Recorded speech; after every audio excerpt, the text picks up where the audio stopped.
বাস্তু বাড়িতে লাফিং বুদ্ধ মূর্তি স্থাপন।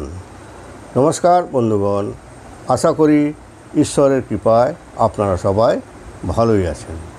আমি রামপ্রসাদ ব্যানার্জি কলকাতা থেকে বলছি।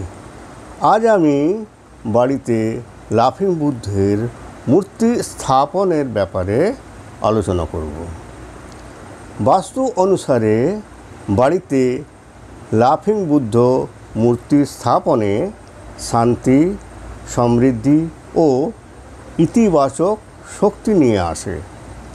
মূর্তিটি সঠিক দিকে এবং সঠিক স্থানে স্থাপন করা গুরুত্বপূর্ণ। মূর্তিটি পূর্ব দিকে মুখ করে রাখা উচিত। এছাড়া উত্তর পূর্ব দিকেও স্থাপন করা যেতে পারে। লাফিং বুদ্ধ মূর্তি বিভিন্ন ধরনের রয়েছে। প্রতিটি মূর্তির নিজস্ব তাৎপর্যও রয়েছে। লাফিং বুদ্ধের মূর্তি সাধারণত বসার ঘর বা অধ্যয়ন কক্ষে উত্তর পূর্ব দিকে মুখ করে স্থাপন করা শুভ। লাফিং বুদ্ধ প্রবেশদ্বারের দরজার দিকে মুখ করে রাখা শুভ। এতে সম্পদ আকর্ষণ করতে সহায়ক হয়। হলুদ বা সোনালি লাফিং বুদ্ধর মূর্তিটি সমৃদ্ধি ও প্রাচুর্যের প্রতীক। কালো লাফিং বুদ্ধর মূর্তি জলের উপাদানকে বোঝায়। এতে বাড়িতে মালিকের সর্বতোভাবে উন্নতি হয়ে থাকে। সবুজ লাফিং বুদ্ধ মূর্তি কাঠের উপাদানের সঙ্গে সম্পর্কিত। এটি সম্প্রীতির প্রতীক। সাদা লাফিং বুদ্ধ মূর্তি শান্তি, সুখ ও সম্পদের প্রতীক। ড্রাগন বা ড্রাগন কচ্ছপ সহ লাফিং বুদ্ধ মূর্তিটি সমৃদ্ধি আকর্ষণের জন্য পরিচিত। মাছের সাথে লাফিং বুদ্ধ মূর্তিটি বাড়িতে রাখলে জীবনে সমৃদ্ধি ও সাফল্য আসে। লাল লাফিং বুদ্ধ মূর্তি আগুনের সাথে সম্পর্কিত। এটি অনুপ্রেরণার প্রতীক এবং সৌভাগ্য আকর্ষণ করে।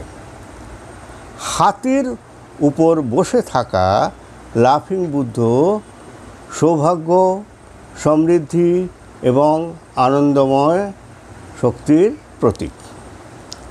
পাখা আকৃতির টুপি পরা লাফিং বুদ্ধ মূর্তিটি আনন্দ ও সুখের প্রতিনিধিত্ব করে। উভয় হাত উঁচু করা লাফিং বুদ্ধর মূর্তি আর্থিক বিষয়ে সাফল্য সহ ব্যক্তিগত বাধা অতিক্রম করার ইঙ্গিত দেয়। দণ্ডায়মান বুদ্ধ সম্পদ ও সুখের প্রতীক। সোজা হাতে সোনার খণ্ড ধারক করা লাফিং বুদ্ধের মূর্তিটির অর্থ প্রাচুর্যের সৌভাগ্য। লাফিং বুদ্ধর মূর্তি রান্নাঘর, টয়লেট বা বাথরুমে রাখা উচিত নয়। মূর্তিটি কখনো মেঝেতেও রাখা যাবে না। লাফিং বুদ্ধের মূর্তিটি সোনা, রূপা, তামা, পিতল এবং পাথর দিয়ে তৈরি করা যেতে পারে। গৌতম বুদ্ধ ও লাফিং বুদ্ধ কিন্তু এক নয়। লাফিং বুদ্ধ একজন বিখ্যাত জ্ঞানী চীনা সন্ন্যাসী ছিলেন। বাস্তুশাস্ত্রের জন্য আজকের টিপস: ঈশান কোণ অর্থাৎ উত্তর পূর্ব কোণে আলমারি রাখা উচিত নয়, কারণ এতে নেতিবাচক শক্তি আকর্ষণ করতে পারে। ফলস্বরূপ আর্থিক উন্নতিতে বাধা দেখা যায়। ভিডিওটি যদি ভালো লেগে থাকে তাহলে ভিডিওটি লাইক ও শেয়ার করবেন এবং চ্যানেলটিকে সাবস্ক্রাইব করার জন্য অনুরোধ রইল। ধন্যবাদ।